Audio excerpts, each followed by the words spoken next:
আচ্ছা বলেন তো, পুরুষ মানুষরা টাকা কেন ইনকাম করে? অবশ্যই তার পরিবারকে সুখী রাখার জন্য। আজকে কদিন যাবৎ আমার কাজের বুয়াটা আসছে না। মানে আমার বুয়ার একটা প্রবলেম হয়েছে, তার পার্সোনাল একটা প্রবলেম, যেটা না বললেও হবে। তো ওই কারণে আমি কতদিন যাবৎ ব্লগও ঠিক মতন দিতে পারছি না। তো এই তো ঘর-টর পরিষ্কার করা আসলেই অনেক প্যারাদায়ক। এটা মানে বলার কোনো অপেক্ষা রাখে না।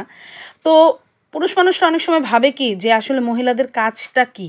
কিন্তু আসলে কোথায় মহিলাদের কাজটা নাই আপনি বলেন?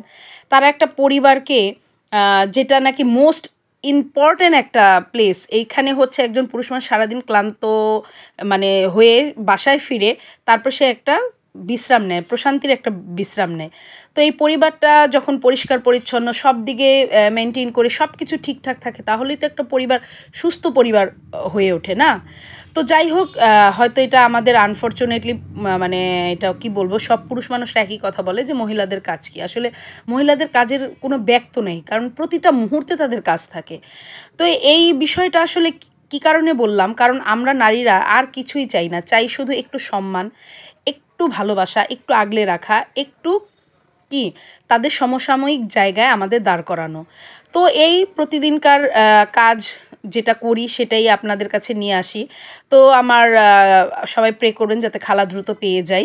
কারণ আসলে ভাই অনেক কষ্ট বাচ্চা-কাচ্চা নিয়ে তাদের সব কিছু মেইনটেইন করে এই কাজ গুছিয়ে রান্নাবান্না করা অনেক সমস্যা। হ্যাঁ, বলতে পারেন যে হ্যাঁ, সবাই তো করে।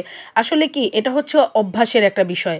আমি বাচ্চাদের একটু পড়াশোনা নিয়ে বসি বা অন্যান্য আদার্স কাজগুলো একটু করি। তো যার কারণে আমার হেল্পিং হ্যান্ডটা না থাকলে আমার প্রবলেম হয়ে যায়। ভাই যে যাই বলেন, যার জায়গা থেকে তার সমস্যাটা সেই শুধু বুঝতে পারে, অন্য কেউ পারে না। তো যাই হোক, আমার হাসব্যান্ড এটা নিয়ে খুবই আসলে স্যাড, কারণ আমার কাজের বুয়া নাই। সেও খুব মানে মন মন খারাপ হয়ে আছে যে একটা বুয়া অবশ্যই দরকার ইমিডিয়েট। কিন্তু অনেকেই জানেন এই সাপোর্টিংটা দেয় না। তো যাই হোক, থ্যাঙ্কস টু গড আমি ওরকম একটা সাপোর্টিং হাসব্যান্ড পেয়েছি। তো যাই হোক, এই তো এখন ধরেন রোজকার দেখা যায় সকালের টিফিন, তারপর হচ্ছে দুপুরের রান্নাবান্না, তারপর বাচ্চা টেক কেয়ার, আবার এইদিকে হচ্ছে একগাদা করে বাসন বের হওয়া, জামা কাপড়, ঘর মোছা সবটাই। কারণ বড় মেয়ের এক্সাম চলে আসছে, ও এখন কোনোভাবেই কোনো কাজ করতে পারে না। আবার পৃথুলা, সে দেখা যায় যে শ্লোককে ধরে রাখা লাগে তারপর একজন কাজ করতে পারে। আসলে একটু ঝামেলাই। আর সবচেয়ে বড় কথা, আমরা কিন্তু অভ্যস্ত নই। সবচেয়ে বড় কথা, আমরা অভ্যস্ত নই। এটাই সবচেয়ে বাস্তব, চরম বাস্তব কথা। যার কারণে আসলে হয়ে ওঠে না।